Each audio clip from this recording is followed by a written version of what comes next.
we continue our discussion on vitamins and coenzymes, and what we learned yesterday was how these vitamins were actually transferred into cofactors that were utilized for the enzymes to go through their enzymatic mechanism. So, most complex enzymes would have a cofactor or a prosthetic group of a coenzyme, which could be a metal ion, could be a small organic molecule, and these vitamins are transformed to these small organic molecules that are going to be used for the enzymatic reactions. Now, what we have here is we considered some of the vitamins. We will go through all the rest of the ones today, where we have a certain important role that each of these play. Now, ATP is an extremely important coenzyme that helps in the it helps in the non-spontaneity of some reactions that actually have a positive delta G, but the high energy phosphate bond of ATP, when broken, gives a sufficient amount of negative energy, negative free energy, that compensates for the positive delta G for a certain reaction. So, any reaction that requires ATP will break that high energy phosphate bond into forming ADP and PI, and depending on whether there is a pyrophosphate required, it will then break and form into AMP plus PPI. We also have NAD, which we will see today, FAD and FMN. Each of these are used in redox reactions that play a very important role in the bioenergetic processes, okay, because each of these processes or each of these steps have redox reactions, certain enzymes that are used for these redox reactions, and we will see how these vitamins are transformed into these coenzymes, which can then be utilized for those reactions. We have coenzyme A, which is another very important coenzyme. It is formed from pantothenic acid and is involved in acyl transfer. Then we have the thiamine, which we just started off yesterday, then pyridoxine, that is involved in amino acid isomerization. Now, this is something that we looked at in our last class, where we have thiamine that has to be transformed to thiamine pyrophosphate for its activity. As thiamine, the enzyme cannot use this as its cofactor, so it has to be transformed. It is transformed by TPP synthetase, which is nothing but thiamine pyrophosphate synthetase. This is thiamine. A pyrophosphate means it has two phosphate groups attached to it, and since it has this phosphate, it is obtained from ATP. ATP is in the process transformed into AMP. Now, these are some of the reactions that thiamine pyrophosphate is required for as a cofactor. These are decarboxylase reactions, where CO2 is released, dehydrogenase reactions, another dehydrogenase reaction, also a trans-ketolase reaction. But what we need to know is how later on, when we get into the carboxylic acid cycles, we will see how pyruvate decarboxylate is required, and in this case we will have TPP assist the enzyme in performing its activity. So, basically a reaction like this, where you would have pyruvic acid, you have pyruvate decarboxylase, which means that the CO2 is eliminated from the pyruvic acid, forming acetaldehyde, okay? And this reaction or this enzyme cannot act without TPP, okay?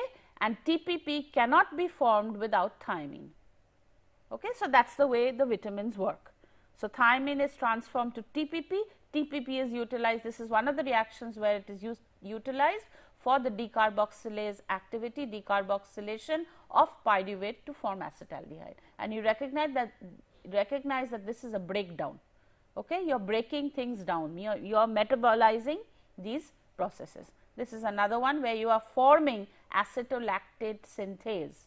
So, you are forming acetolactate by the elimination of CO2. Again, this reaction requires TPP, or this enzyme rather requires TPP for its action, okay? So, if we get into the next family of vitamins, vitamin B6. This vitamin again would be a small molecule, a small organic molecule that again has to be transformed into the cofactor that is in the process in turn going to be used for an enzymatic reaction for its mechanism to take place. So, PLP is a prosthetic group for enzymes that catalyze reactions that involve amino acid metabolism. So, you would have amino acid isomerization, amino acid decarboxylation, side chain elimination or even replacement, okay, because you recognize that the amino acids are synthesized in the body. Okay. So, there are certain enzymes that are going to be responsible for the synthesis of these amino acids, and these enzymes require pyridoxal phosphate. Okay. So, if we look at pyridoxal phosphate, this is a pyridine derivative. Okay. You recognize the pyridine moiety here, and this is pyridoxine, the specific groups attached to the pyridine nucleus, the pyridoxal and the pyridoxamine. These are the three forms of pyridoxine that are used in as cofactors in the enzymatic reactions. So, we have pyridoxine, which is a pyridine derivative, and we have several different groups. This is the pyridoxine that has the CH2OH here. It forms pyridoxal, where this is CHO, the aldehyde, and this can form pyridoxamine, where it is CH2NH2. The rest of the substituents remain the same. Okay. So, we basically have the pyridine derivative. Now, the biochemical functions of this is, it is actually able, we will not go into the details of how it actually does this, but it, as I mentioned in a previous slide, where it is involved in amino acid metabolism, isomerizations, decarboxylations. So, the role of pyridoxal phosphate is mainly to do with amino acids. Okay. So, any reaction that would involve amino acid metabolism, isomerization or breakdown of amino acid would require this PLP, pyridoxal phosphate for. So, this is the pyridoxal which you recognize here. Now, after this has formed a phosphate, it becomes pyridoxal phosphate. Okay. So, again for the pyridoxal phosphate to form, you have to have the pyridoxal. Okay. So, pyridoxal will form pyridoxal phosphate. It is that PLP which will be used by the enzyme for the amino acid breakdown. Okay. This is the way. So, you have to recognize how each of the vitamins not by themselves are used by the enzymes, but after being transformed in some manner is used by the enzymes. This is another one. We have vitamin B7 here, biotin. Now, biotin actually is required, it has to be supplemented in the diet, but it is required in small amounts because intestinal bacteria actually make biotin.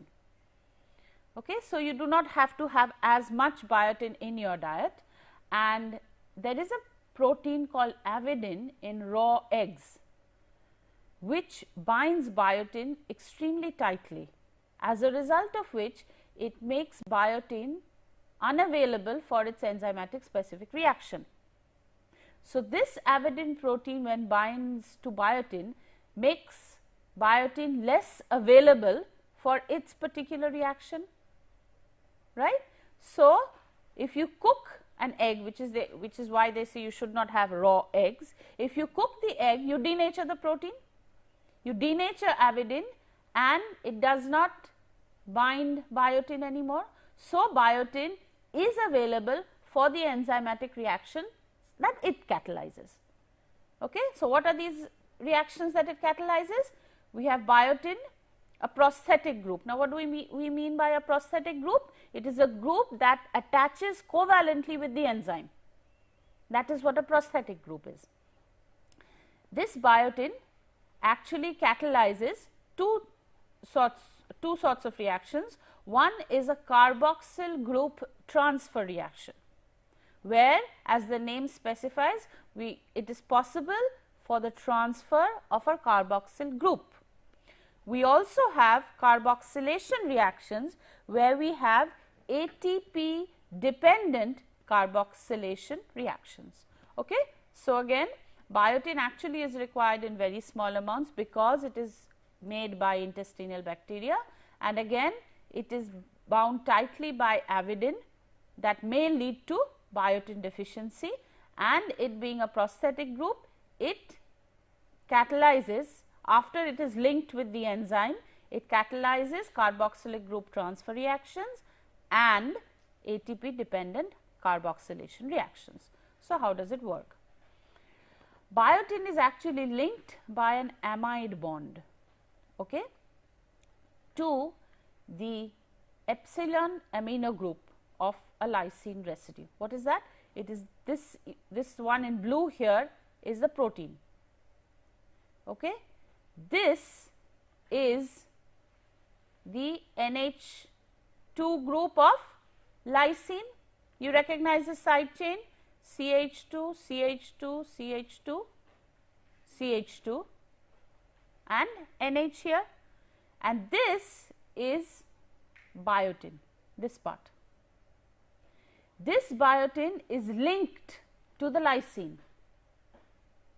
The reactive group of biotin is this nitrogen that is marked in red. Okay. So, what do you have?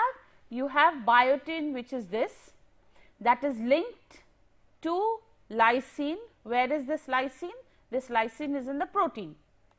Okay. So, whatever enzyme that is going to be acted upon, or whichever enzyme actually has to perform its function that requires biotin, will link with biotin and then have the biotin perform its function. Okay. So, you have to recognize again that the vitamin biotin is required. What is it going to do? It is going to link with the lysine. That means, the lysine that was present in the enzyme itself cannot perform its enzymatic mechanism without biotin, which is why we call these coenzymes or cofactors or prosthetic groups that assist the enzymes in their activity. These are not simple enzymes that can act just by the capability of their side chains to perform a reaction. They require these enzyme bound or cofactors or coenzymes associated with them for their specific reaction. For example, if we look at the reaction that is catalyzed by pyruvate carboxylase, the first thing is the formation of a carboxybiotin enzyme complex. In the formation of this carboxybiotin enzyme complex, it means that it requires the linking with the lysine residue in the enzyme, okay, because that is where the biotin is going to link. The second step has an enolate form of pyruvate that attacks the carboxyl group of the carboxybiotin, forming oxaloacetate. Now, this reaction, the pyruvate formation, the enolate form of pyruvate going to oxaloacetate, is a very important reaction in what is called the carbohydrate metabolism, which we will see when we do bioenergetics. You will then recognize where each of these enzymes come into play. Okay. Each of these enzymes, because there are going to be different steps in the reactions, these different steps obviously have different enzymes, and these different enzymes in turn have different cofactors, the presence of which will then allow the enzymatic activities to take place. So, what happens here is you have a bicarbonate and you have the biotin that is linked to the enzyme. Okay. Where is it linked? It is linked through the lysine. Okay. So, now it is linked here. Now, what is going to happen here? There is going to be an elimination of the OH. Once this, because this is the reactive center, this nitrogen is the reactive center, it will act on this carbon, forming carboxybiotin, eliminating the OH from the bicarbonate. Okay. So, that is the first step. So, after the biotin has linked with the enzyme, you have the bicarbonate ion here. This is the reactive nitrogen of the biotin that is going to form carboxybiotin. So, what does that look like? This is what carboxybiotin is. How did it form? It formed after the elimination of OH, and how did that form? From the lone pair on the nitrogen present here. Okay? It goes and acts on this carbon, eliminating the OH. Once that happens, you have carboxybiotin. Now, this carboxybiotin is now, this is enol pyruvate. It is the enol form of pyruvate, right? What is pyruvate? It is, you have the CH3CO, COOH, that is what pyruvate is. This is the enolic form of the pyruvate. What is happening now is there is going to be the formation of oxaloacetate. What do we have? We have an additional carbon addition here. Okay? So, it is a carboxylase that is acting into adding a COO minus to enol pyruvate. So, what you are doing is you recognize that this is synthesizing something, right. So, this biotin in conjunction with the enzyme alone cannot do this. Okay. It has to have the biotin for this particular reaction to occur. Okay. So, once this reaction occurs, this takes up the extra carbon and forms oxaloacetate. Okay. And what happens to the biotin and the enzyme? It is back to where it started from. But you have to recognize it is exactly like the enzymatic mechanisms. The only thing that you need the additional prosthetic group in this case for the action of the enzyme. That is what is different in all of these cases. And as you recognize, each of the vitamins are required for a particular reaction to take place. Okay? So, what is the next one? Pantothenic acid. This is vitamin B5. We are not going in a specific order like 1, 2, 3, 4, 5, 6. It is just depending on how we are getting to the particular activities of the enzymes. Okay. Now, this is a very important vitamin. The reason being that it actually is the cofactor for what is called coenzyme A.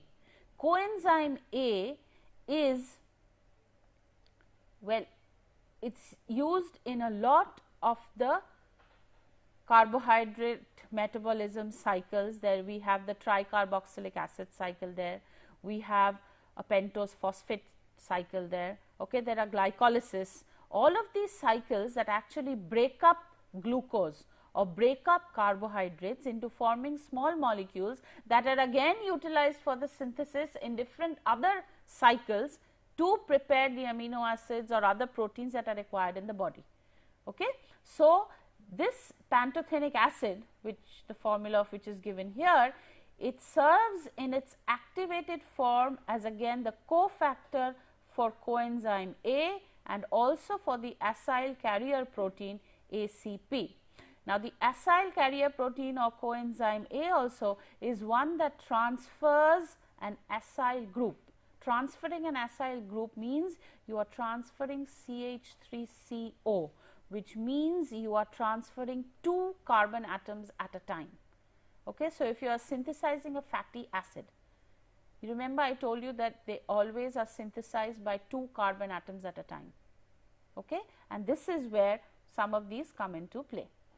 This is what is coenzyme A. Okay. You recognize that this is a sugar, this is a base, and it has the pantothenic acid part on top here. What is the pantothenic acid part? This is the pantothenic acid part.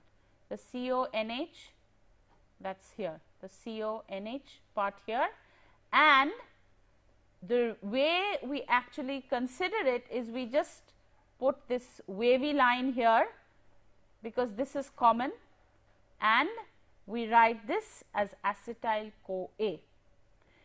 This COCH3 at the end of acetyl-CoA is what is transferred. Okay. So, it is involved in a lot of acylation reactions where you are transferring 2 carbon atoms. Okay. So, this is the structure of coenzyme A, and what we need to know is this is SH. This becomes acetyl-CoA where the H has been replaced by COCH3. Okay, you see this COCH3 that has replaced this hydrogen of coenzyme A. So, coenzyme A comes into the picture. How do you get coenzyme A? If you use pantothenic acid. Pantothenic acid in its activated form is part of coenzyme A that then forms acetyl-CoA as it is called, and this is involved again in a number of reactions. What are these? Coenzyme A, it performs a vital role by transporting acetyl groups from one substrate to another. And the reason why this is extremely important, as I keep mentioning, is because you can transfer 2 atoms at a time. Okay? In the previous ones that we look at, we were transferring only a COO minus, that was 1 carbon. You went from enol pyruvate to oxaloacetate. In this case, you can go by 2 carbons because you are transferring an acyl group. Okay? The key to this reaction is the reactive thioester bond in the acetyl form of CoA. What is this is acetyl CoA, this is your thioester bond. Okay. What is an ester bond? A COO R, and this is an SCO. So, it is a thioester. The thioester bond, this is important, is stable enough so that it survives in the cell, but at the same time it can also be broken up under suitable conditions to give the CH3CO. Okay? So, it is extremely important in the way the enzyme would work into either breaking it up to get the CH3CO or at the same time surviving inside the cell, so it can be taken up by the specific enzyme as and when required. For example, this is an example of an acetylation reaction. We have heard about choline when we did the fatty acids and the triglyceride the phosphoglycerides. What happened? The choline, we had phosphatidylcholine that formed a part of a polar head group to a lipid, right? When we have the hydrophobic tails that are formed by the 2 fatty acids and we have a polar head group, it was this choline that was at the time one of the polar head groups for some of the phosphoglycerides. Now, this forms acetylcholine. Acetylcholine is an extremely important neurotransmitter. Okay? It transforms all the messages, most of the messages to the brain for whatever activities are going on. Okay?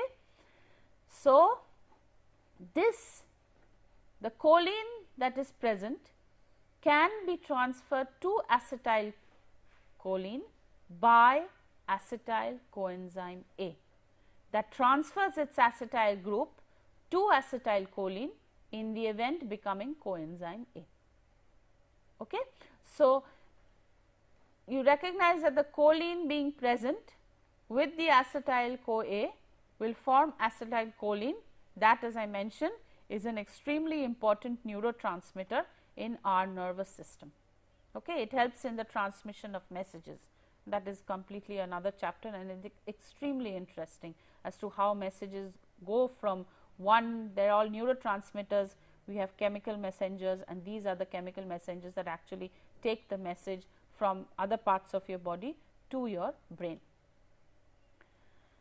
Vitamin B2, riboflavin. What we have here is we have a heterocyclic flavin, we will see what that is in a moment, linked to a ribose analogous to the nucleosides in RNA. We now know what a nucleoside is. What is a nucleoside? You have a sugar linked with a base, that is a nucleoside. It becomes a nucleotide as soon as you have a phosphate linked to it. It is an orange yellow fluorescent compound found in green leafy vegetables, milk and meats. It is heat stable but destroyed by light, and we have an RDA, that is a recommended daily or dietary allowance, which is so many milligrams per day. But we have to be interested in the structure of riboflavin. This is what is riboflavin. Okay?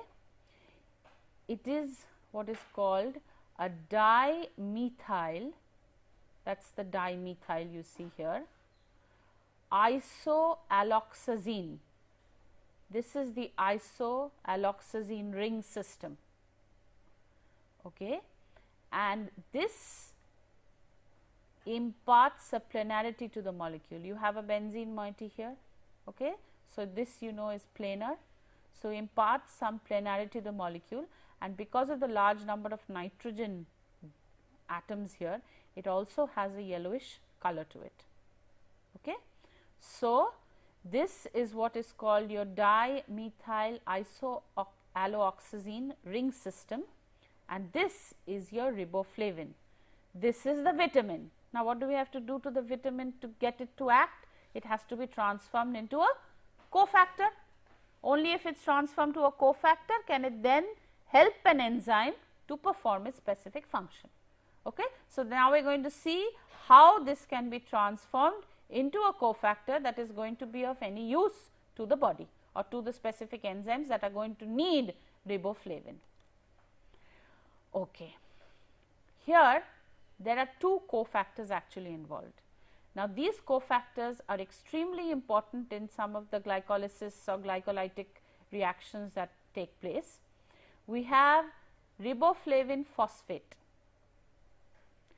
which is also called flavin mononucleotide. The nucleotide means it has the phosphate, okay, FMN, that is flavin mononucleotide. So, it has the riboflavin and it is a phosphate. We have flavin adenine dinucleotide, okay. That means what is adenine now? We now have a purine base attached to it, okay. We will see what the structure is in a moment, but this is an extremely important cofactor, FMN and FAD, because they are involved in the metabolism of carbohydrates, something that we will study after when we do our bioenergetics part, okay. So, it is involved in the metabolism of carbohydrates, fats and proteins. So, it is this vitamin is required for the breakdown of a lot of our dietary constituents, okay, and they also act as hydrogen carriers in the respiratory chain. So, not only do they act as a metabolism of the carbohydrates, fats and proteins, they are also involved in hydrogen carriers in the respiratory chain. So, if we just go back to the structure once more, this is your riboflavin, which is vitamin B2. The two cofactors that it actually forms are FMN and FAD. So, these are what are going to be required in the specific enzymes that are involved in these processes here. Okay. So, what do we have? This is your isoalloxazine group. Okay. This is riboflavin, this part, the one in yellow and blue together. Okay. Then when you have a mononucleotide attached to the riboflavin, you see a phosphate.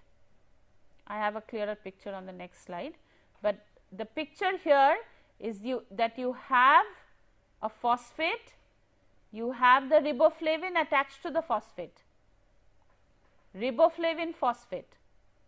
Okay. Riboflavin phosphate is the phosphate attached here.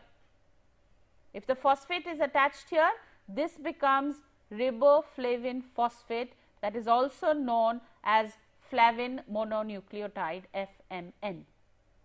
Okay. When you attach this to AMP, adenosine monophosphate, you have the adenine ring here, the ribose sugar, the nucleotide with the phosphate here. This becomes flavin, because this is the flavin part, adenine dinucleotide. Okay, let us look at the next slide. This is what we are talking about. This is our riboflavin part, when this was CH2OH till here. Okay. You are now attaching the phosphate. When you attach the phosphate, it becomes riboflavin phosphate, that is FMN. When you attach the adenine, the AMP part, what is AMP? Adenine, the sugar, CH2 and the phosphate. It becomes flavine, adenine, dinucleotide. Why dinucleotide? Because you have two of these now. Okay. So, what do we have once more? When I form FMN,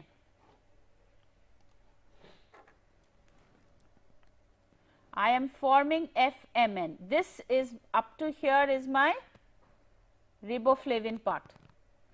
This part is my riboflavin part, right? That is my vitamin. When I take in this, it becomes FMN, riboflavin phosphate. When I consider this along with it, I have adenine, I have a sugar, I have a phosphate. It is AMP. So, when I have the FMN with the AMP, it forms FAD. Okay? So, you have the riboflavin part, the phosphate part that forms FMN. This plus this part which is AMP forms FAD. Okay? So, you need vitamin B2 to form all this, okay? Because only if you have the vitamin B2 in its riboflavin part will you be able to form its phosphate. Then you will it be able to act with the AMP to form the adenine dinucleotide. Okay? So, that is what it is. So, basically what happens is you have an FAD. So, what is our FAD? This is our FAD. Okay? Now, it becomes FADH2. So, it acts with dehydrogenases. You have a reduced substance that can be transformed to an oxidized substance with FAD, FADH2. Where are these hydrogens taken up? One by this nitrogen, one by this nitrogen. Okay? So, it can act as FAD, FADH and FADH2. Okay? So, it can take it up in steps, which is important when you want to do a certain reaction. We will not go into probably very much detail of the electron transport chain, but you have to recognize that any of these dehydrogenases, because if you are taking a substance that has to release its hydrogens, the hydrogens have to go somewhere. Okay? So, some moiety has to take up the hydrogens. It is this FAD that does that. It takes up the hydrogens. Okay? So, this is the oxidized form, the rest of the. So, this is what? This is the isoalloxazine ring. This is the hydrogen addition that can take place in 2 steps. So, what do we have here? We have FAD, that is now FADH2, and where have the hydrogens been added? One to this nitrogen and one to this nitrogen. Okay? So, we have riboflavin form the phosphate, then form FAD, and the FAD can add the hydrogen from any substance or any chemical moiety that is present that is going to release the hydrogen atoms. Okay? FAD will take that up and form FADH2. Now, these are some of the enzymes that require riboflavin cofactors. You see there are all sorts. And what are these all these enzymes? They are all redox type ones, dehydrogenase, oxidase, reductase, oxidase. All of these are ones that are require or have to perform a redox reaction. Okay? Now, in performing the redox reaction, we need the FAD. Okay? This is another one. We have succinate forming fumarate. what is happening here? It is ridding itself of these two hydrogens. The CH2 here and the CH2 here is becoming CH double bond CH. So, two hydrogens have to get lost. Who is taking them up? FAD. Okay. FAD in conjunction with the enzyme is taking up the two hydrogens, forming in the process forming FADH2 and forming fumarate. So, there has to be another reaction that takes place in the enzymatic cycle that is going to do what? It is going to transform FADH2 back to FAD, right. It is not this reaction that is going to do it, because this reaction has already formed FADH2, but it has to be some other reaction in the cycle that is going to form the FAD back again, because that has to be utilized by this enzyme again. It is a cycle, remember. Okay. So, that is how we are going to see exactly how all of this takes place later on. This is another one that use FMN.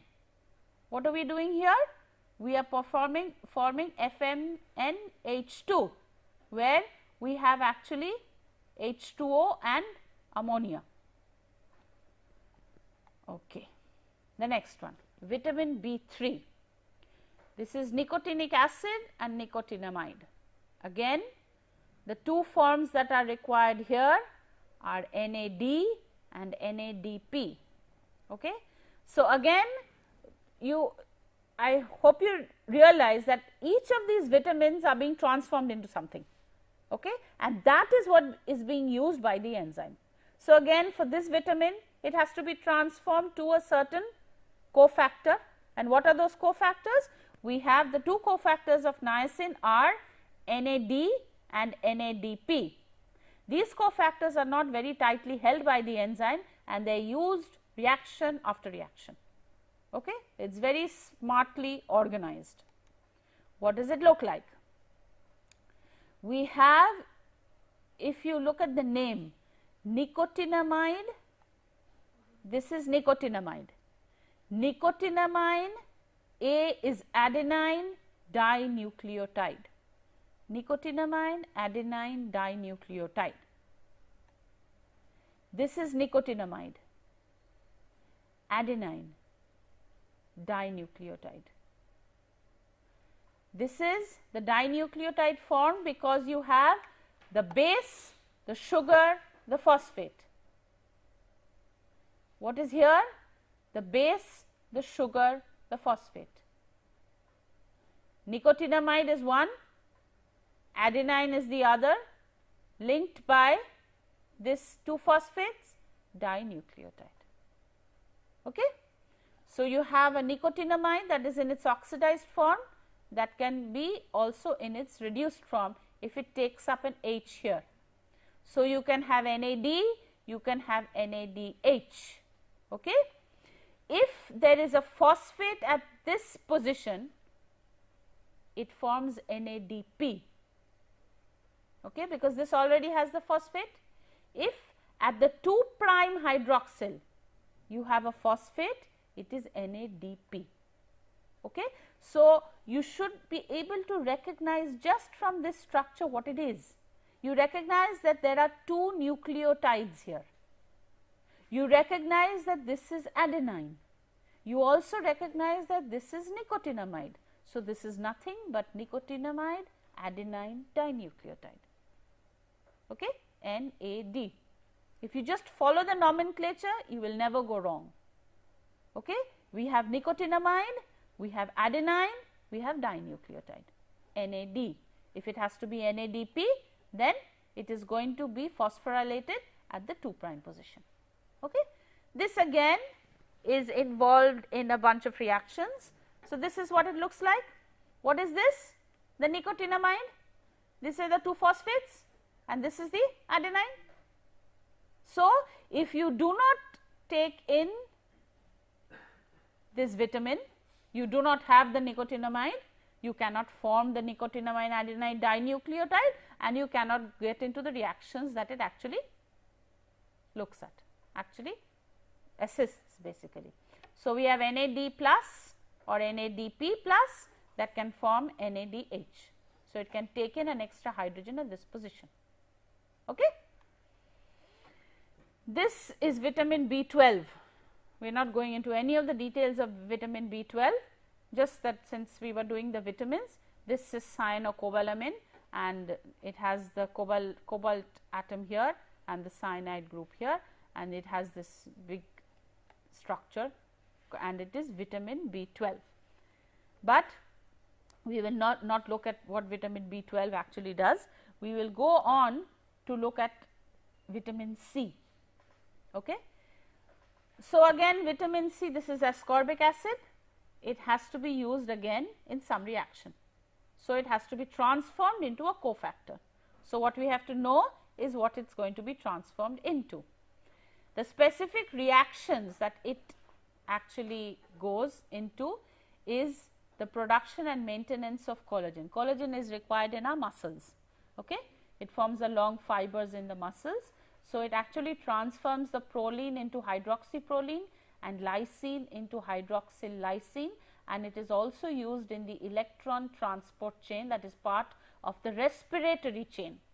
Okay? The usual ones that we looked at before, most of them like FMN, FAD, most of them apart from their use in the, some of them are used in the electron transport chain, they are mostly used in the carbohydrate metabolism, okay, the breakdown of the carbohydrates.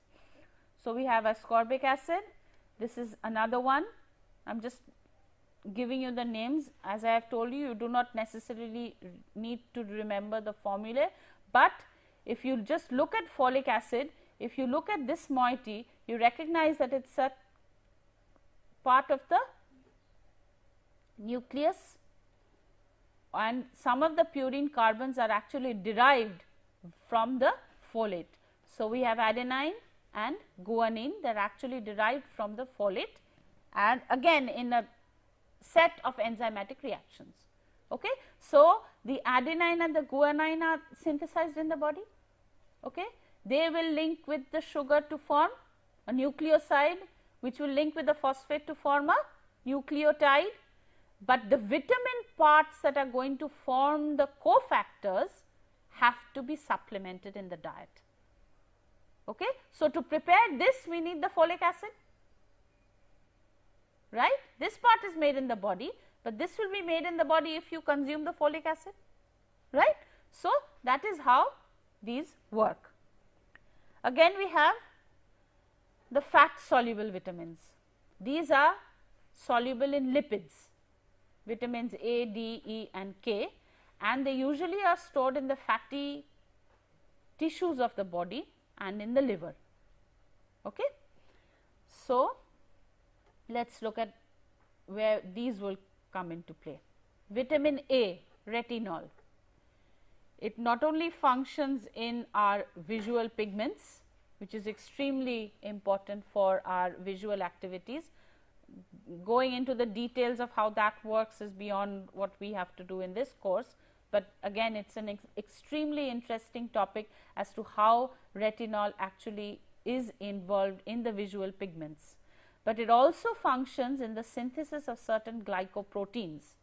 This is something we have studied before, where we have looked at glycoproteins, means we have proteins linked with carbohydrates, and retinol also helps in the synthesis of those glycoproteins and mucopolysaccharides. We did hyaluronic acid, which is a mucopolysaccharide that is necessary for mucus production and normal growth regulation. So, apart from its activity in visual pigments, it is also involved in the synthesis of glycoproteins.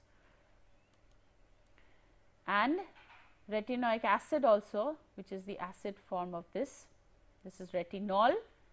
When this forms retinoic acid, it is also involved in cellular differentiation, it controls cellular growth.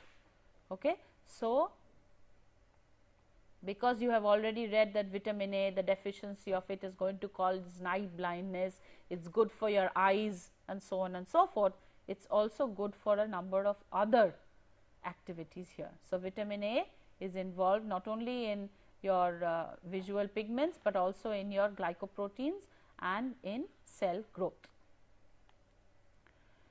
Vitamin D. vitamin D actually has two precursor forms, as it is called, which is something that is prior to when vitamin D is formed. Okay. It is actually a steroid hormone, and the precursor form, one of them is 7-dehydrocholesterol. So, it is involved in cholesterol formation, and where do we need this cholesterol? In the lipid membrane for the fluidity. Remember, apart from the hydrophobic tails and the polar heads, there was also these additional cholesterol moieties that fitted into with the hydrophobic tails to form what? To give some sort of fluidity to the membrane. This UV irradiation affords cholecalciferol, that is vitamin D3, and ergocalciferol. So, actually vitamin D, there are two precursor forms that are actually there in the body, and vitamin D is formed from these with UV irradiation. Okay. So, if you sit in the sun or you have UV radiation basically, then these two precursor forms actually can form cholesterol. Okay. So, this is actually what happens. We have 7-dehydrocholesterol, that is, if you remember the cholesterol structure, this was part of the cholesterol structure where we had the steroid nucleus. Remember, we had a steroid nucleus, and on UV radiation you get pre-vitamin D. Now, what you need to know from this is that vitamin D actually is not a vitamin in that sense or a cofactor. Okay? There is something called 7-dehydrocholesterol and ergosterol that are two precursor forms of vitamin D. Okay? And this is actually a steroid hormone that is required. It is formed in the liver and then it is converted in the kidney. Okay? So, this is what we have done so far. We have looked at the structures of each of these. Okay? And what you have to recognize is that for all of the vitamins that are supplemented in the diet, each of them have a specific role to play, in the sense that you have niacin. What does niacin do? It forms nicotinamide adenine dinucleotide. Okay? Now, how is that formed now? If we go, let us go one by one. First of all, let us start with ATP. ATP means that you have adenosine triphosphate. Okay? It is not formed from any vitamin, okay, but it has, obviously each of these have a role. Its role is in energy and phosphate transfer. How does it do that? Because each of the high energy bonds that are broken, especially the gamma phosphate bond that is broken, is going to give us minus 30 kilojoules per mole of energy. So, this ATP, that is adenosine triphosphate, where does this adenosine come from? It is one of the adenine base, which is a nitrogenous base belonging to the purine family, that is going to be linked to a ribose sugar. Linked to a ribose sugar means we are going to have something that looks like this. We have our ribose sugar, which has the OH and the OH. We have our base linked here. So, this is where our adenine is linked, right? And to this we have our 3 phosphates. These phosphates, so we have 1, 2, 3. Now, what happens is this breakdown is going to result in a delta G that is negative. So, what usually happens is this is coupled with another reaction that has a delta G positive. So that the overall is a negative, making this non-spontaneous reaction a spontaneous reaction. Okay? This will be very clear when we do the bioenergetics, and you will see how cleverly the reactions are coupled together.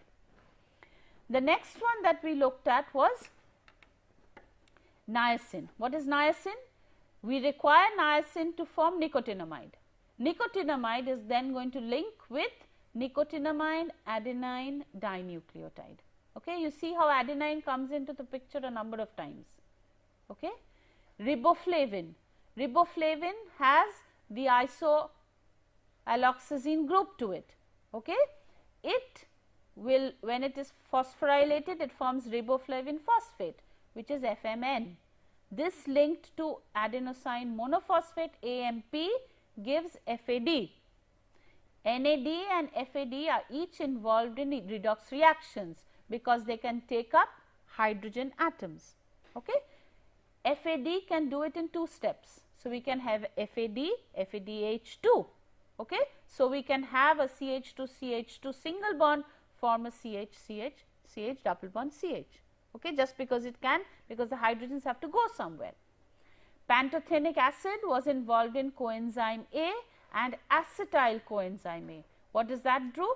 It has rather an important role in acyl transfer.